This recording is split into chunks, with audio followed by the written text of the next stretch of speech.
تم شادی میں جاتے ہو تو وہاں دیکھتے ہو کہ فلاں آدمی بڑا مہنگا کپڑا پہنا ہوا ہے، بڑی مہنگی گھڑی پہنا ہوا ہے، ان لوگوں کے جلوے نظر آ رہے ہیں، ہرگز متاثر مت ہو، ہرگز متاثر مت ہو، اپنا محاسبہ کرتے رہو کہ کہیں تم متاثر تو نہیں ہو رہے ہو۔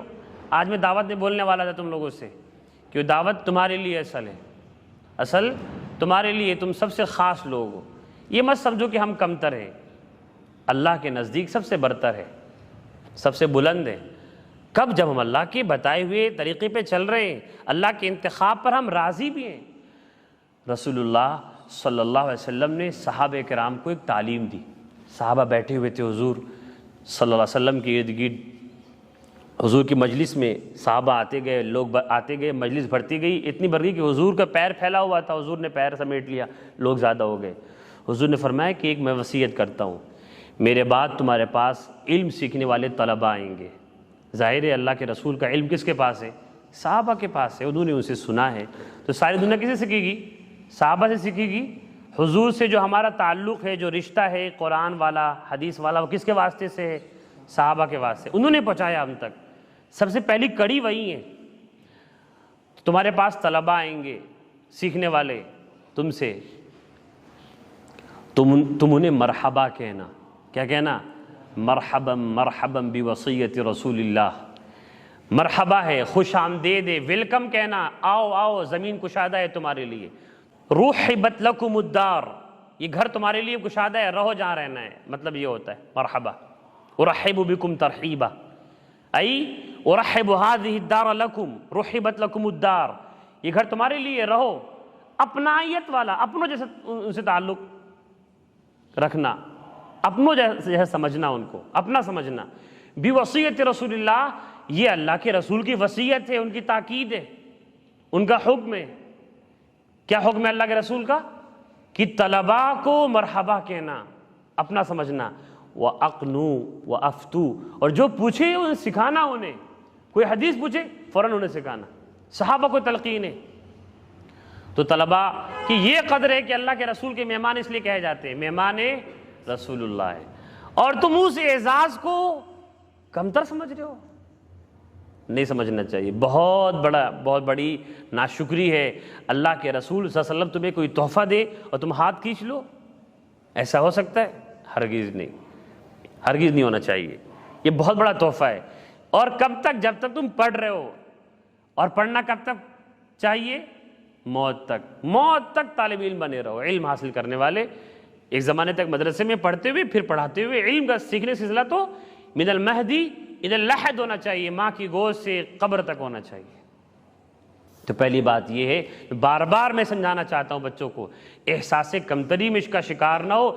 کل تمہیں حکومت کرنی ہے، کل تمہیں حکومت کرنی ہے، ملک کا نظام سنبھالنا ہے، تمہیں وزیر بننا ہے، تمہیں سرحد کا سپاہی بننا ہے، سپہ سالار بننا ہے، یہ سوچو۔ اب دیکھو یوسف علیہ السلام، ان کے بھائیوں نے بچپن میں انہیں کہاں ڈال دیا؟ کنویں میں پھینک دیا، گھر سے لے جا کر۔ اب وہاں پہ تو جان چلی جانی چاہیے، اللہ نے جان بچائی ان کی۔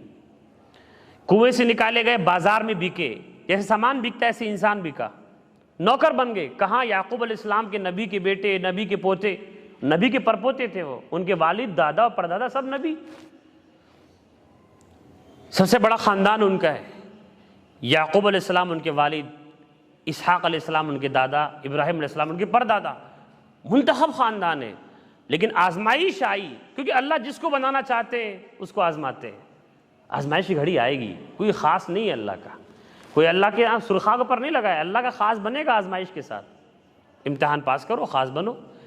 بازار میں بکے، باپ کا غم، گھر چھوٹنے کا غم، پریشانیاں، کتنی راتیں گزری ہوں گی بھائی، زمانہ ایسے تھوڑی گزرتا ہے، صبح ہوتی ہے، رات آتی ہے، کتنے وقت بھوکے رہے ہوں گے، کتنے لوگ ان کو ستائے ہوں گے، کتنی دن نیند نہیں آئی ہوگی، کھانا صحیح سے نہیں ملا ہوگا، اور بے عزتی الگ، عزت دار گھر کا آدمی بازار میں بکے، اور پھر نئے آزمائش سے گزرے، واقعہ طویل ہے، جیل میں بند ہو گئے، بعد میں پھر تہمت لگا کر غلط الزام میں جیل میں بھی رہے۔ لیکن ایک وقت آیا کہ بادشاہ نے ان کو پورے خزانے کا وزیر بنا دیا، وزیر خزانہ بنایا، وزیر منتری بنایا، فائنانس منسٹر بنا دیا، انہوں نے کہا کہ میں انی حفیظ علیم، بادشاہ سے کہا، بادشاہ سے تعلق پیدا ہو گیا۔ اللہ نے دکھایا کہ کام والا بندہ یہ ہے، اس بادشاہ کے ذہن میں یہ بات ڈال دی کہ اگر تمہیں ملک صحیح چلانا ہے تو اس بندے سے خدمت لو۔ تو یوسف علیہ السلام نے کہا کہ دیکھو میں دیانت دار بھی ہوں اور میرے پاس علم بھی ہے، انی حفیظ، میں دیانت دار ہوں، علیم، میں علم والا بھی ہوں، میں جانتا ہوں کہ کیسے پیسے کو خرچ کیا جائے گا، بازار میں پیسے کو ملک کے کیسے لگایا جائے گا تو ملک کی معیشت ترقی کرے گی، جی ڈی پی بڑھے گی، میں جانتا ہوں۔ صاف صاف بولے، وزیر خزانہ بن گئے، دیکھو بادشاہ تک پہنچ گئے۔ کہاں وہ رات جب وہ کنویں میں گزارے تھے، کوئی ساتھ میں نہیں تھا، زندگی کا پتہ بھی بھروسہ بھی نہیں تھا، اور کہاں وہ دین کی تخت پہ بیٹھے ہیں اور ان کے بھائی آ کر ان کے سامنے جھک رہے ہیں، ان کے والدین جھک رہے ہیں، اور وہ جو خواب دیکھا تھا بچپن میں کہ 11 ستارے اور سورج اور چاند جھک رہے ہیں، وہ خواب پورا ہوا۔ ایسا اللہ کرتے ہیں، بے شمار واقعات بھرے پڑے، لیکن تمہیں آج اگر کل کو بنانا ہے تو آج محنت کرنی پڑے گی۔ وہ کل کے غم و عیش پہ کچھ حق نہیں رکھتے، وہ کل کے غم و عیش پہ کچھ حق نہیں رکھتے جو آج خود افروز و جگر سوز نہیں ہے۔ اقبال مرحوم نے کہا اگر کل تمہیں چاہیے، کل کی خوشی تمہارے قبضے میں ہو، کل کا غم تمہارے قبضے میں ہو، تو آج تمہیں خود افروز بننا پڑے گا، خود کو جلا بخشنی ہوگی، خود کو علم کا نور دینا ہوگا، جگر سوز بننا ہوگا، جگر جلانا ہوگا، تپش، امتحان کی تپش میں تپنا ہوگا۔ سمجھ رہے ہو؟ وہ کیا شعر ہے، وہ قوم لائق نہیں ہے ہنگامہ فردا کے، وہ قوم لائق نہیں ہے ہنگامہ فردا کی، جس قوم کی تقدیر میں امروز نہیں ہے۔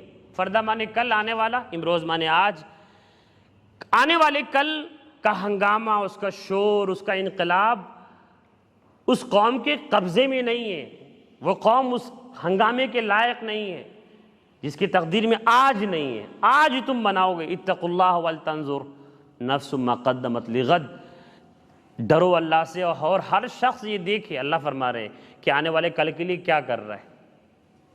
تو آج اگر تم محنت سے پڑھو گے، قابل بناؤ گے اپنے آپ کو، اور علوم دنیا میں ساری چیزیں ہیں، دنیا کو جو کچھ چاہیے ہدایت کے نام پر، جو کچھ چاہیے روشنی کے نام پر، سچائی اور دیانتداری کے نام پر، وہ ساری چیزیں قرآن اور حدیث میں ہیں، تمہیں تلاش کرنا ہے۔ لیکن نااہل مت بنو، کیا بنو؟ اہل بنو علم کا۔ علم سب کچھ، علوم دینیا میں، قرآن و حدیث میں سب کچھ ہے، تم سب کچھ کر سکتے ہو، لیکن اہل بننا پڑے گا۔ نااہل مت بنو۔ نااہل وہ ہوتا ہے جو قدر نہیں کرتا، جو قدر نہ کرنے والا کون ہوتا ہے؟ جو محنت نہیں کرتا، جو اللہ کی رضا کے مطابق پڑھ نہیں رہا ہے، چل نہیں رہا ہے۔ ایک حدیث ضعیف ہے ابن ماجہ شریف کی، لیکن حدیث ہے، اللہ کے رسول صلی اللہ علیہ وسلم نے ارشاد فرمایا ہے، انس رضی اللہ عنہ کی حدیث ہے کہ واضع العلم فی غیر اہلہ کمقلد الخنازیر الجوہرہ واللؤلؤ والذہب۔ میں بہت بتا چکا ہوں کہ ایک آدمی جو علم کو نااہلوں کو دے رہا ہے، وہ ایسے ہی کر رہا ہے جیسے سور کو موتی اور سونے اور ہیرے کا ہار پہنا رہا ہو۔